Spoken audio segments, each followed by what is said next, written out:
Assalamualaikum warahmatullahi wabarakatuh. Perkenalkan, nama saya Satria Ramyuda dengan NIM 2008734 dari Pendidikan Kepelatihan Olahraga dengan mata kuliah Pengantar Ilmu Melatih. Di sini saya akan menjelaskan tentang materi daya tahan atau endurance. Daya tahan merupakan salah satu komponen biomotorik yang sangat dibutuhkan dalam aktivitas fisik. Salah satu komponen yang paling terpenting dalam kesegaran jasmani. Daya tahan diartikan sebagai waktu bertahan, yaitu lamanya seseorang dapat melakukan suatu intensitas kerja atau jauh dari keletihan.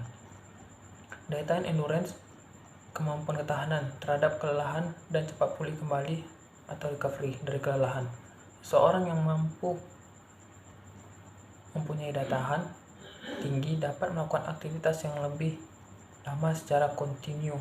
Peningkatan daya tahan juga dapat menunda timbulnya kelelahan. Daya tahan memberikan sumbangan yang besar, yang sangat berarti bagi peningkatan prestasi bagi cabang olahraga yang mengutamakan unsur daya tahan. Salah satu cabang olahraga yang mengutamakan daya tahan atau endurance yaitu lari, sepak bola, bola basket, cabang olahraga bela diri, dan lain-lain. Daya tahan endurance dibagi menjadi dua, yaitu daya tahan kardiovaskuler dan daya tahan otot. Daya tahan kardiovaskuler adalah kemampuan seseorang dalam mempergunakan sistem jantung, paru-paru, dan peredaran darahnya secara efektif dan efisien untuk menjalankan kerja secara terus-menerus yang melibatkan kontraksi otot dengan intensitas tinggi dalam waktu yang cukup lama.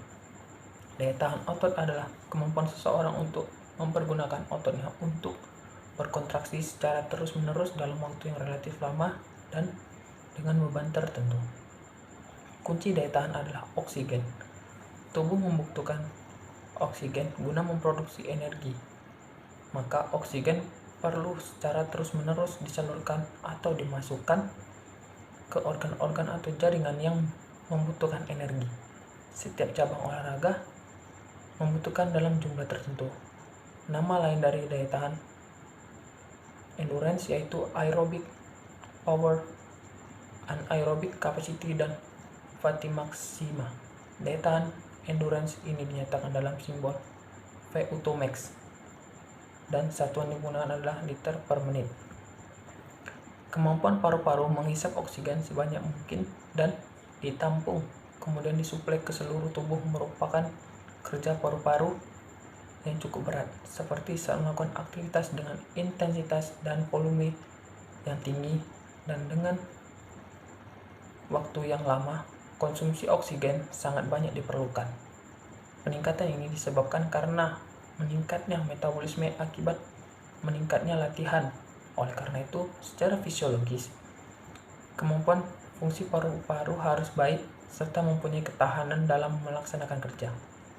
Adapun jenis-jenis daya tahan umum, daya tahan khusus.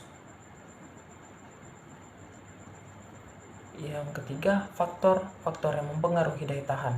Pertama, keturunan, kedua, usia, ketiga, jenis kelamin, keempat, biokimia, kelima, sistem persarapan, keenam, kemampuan dan ketekunan, keenam, kapasitas aerobik, ketujuh, kapasitas anaerobik, kedelapan, aktivitas fisik.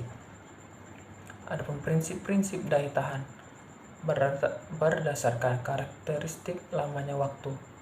Daya tahan waktu pendek, misalnya sampai 2 menit, kemampuan ini disebut daya tahan anaerobik. Daya tahan waktu sedang 2 menit kira-kira sampai 8 menit, kemampuan ini disebut kapasitas anaerobik atau juga dapat dikatakan aerobik. Ketiga, daya tahan waktu panjang, yaitu kemampuan bekerja lebih dari 8 menit. Kemampuan ini disebut daya tahan aerobik. Berdasarkan karakteristik kemampuan, daya tahan dasar merupakan kemampuan yang umum atau dasar. Daya tahan spesifik yaitu daya tahan yang sudah dimiliki pada setiap jenis olahraga. Ketiga, berdasarkan hubungan dengan faktor yang mendukung. Daya tahan kecepatan, kemampuan daya tahan yang dilakukan dengan gerakan cepat. Daya tahan kekuatan yaitu kemampuan daya tahan yang dilakukan dengan kekuatan penuh. Hanya itu saja yang dapat saya sampaikan tentang materi daya tahan atau endurance. Lebih dan kurangnya saya mohon maaf. Wabillahi taufiq wal hidayah. Wassalamualaikum warahmatullahi wabarakatuh.